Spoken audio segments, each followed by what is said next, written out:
Assalamualaikum warahmatullahi wabarakatuh. Perkenalkan, nama saya Dian Vitasari dengan NIM 0437264403, Prodi D4 Kearsipan.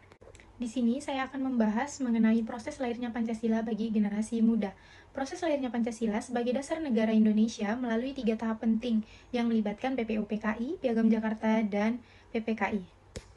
BPUPKI yaitu Badan Penyelidik Usaha-Usaha Persiapan Kemerdekaan Indonesia yang dibentuk Jepang pada 29 April 1945 sebagai badan penyelidik untuk mempersiapkan kemerdekaan Indonesia. Sidang pertama BPUPKI berlangsung pada 29 Mei sampai 1 Juni 1945, di mana sejumlah tokoh seperti Muhammad Yamin, Supomo, dan terutama Insinyur Soekarno memberikan pidato mengenai dasar negara. Pada 1 Juni 1945, Soekarno mengumumkakan konsep Pancasila sebagai 5 asas dasar negara. Tanggal ini kemudian diperingati sebagai hari lahir Pancasila. Nilai Pancasila dalam BPUPKI sebagai pengakuan terhadap keberadaan Tuhan dan hak setiap warga negara untuk beragama dan beribadah sesuai kepercayaannya. Nilai ini menandai komitmen bersama untuk menciptakan negara yang adil, makmur, dan beradab.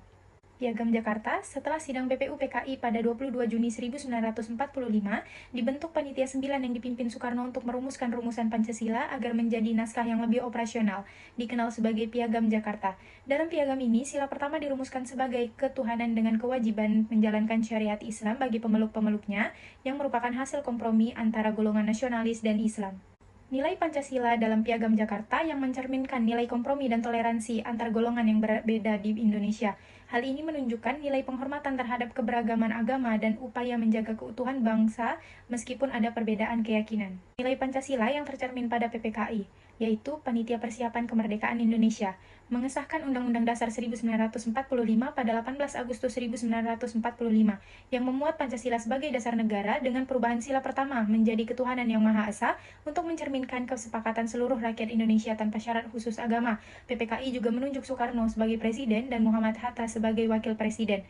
Nilai Pancasila dalam PPKI menunjukkan nilai inklusivitas dan persatuan nasional yang lebih luas, serta memperkuat nilai kedaulatan rakyat dan demokrasi dalam bangsa baru Indonesia.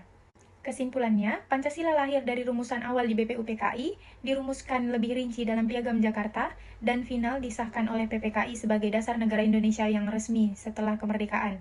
Pelajaran yang dapat diambil dari nilai dan proses lahirnya Pancasila bagi generasi muda saat ini melalui BPUPKI, Piagam Jakarta, dan PPKI adalah pentingnya kebersamaan, musyawarah, toleransi, dan komitmen untuk membangun bangsa dengan nilai-nilai luhur yang menjadi dasar kehidupan bernegara. Terima kasih.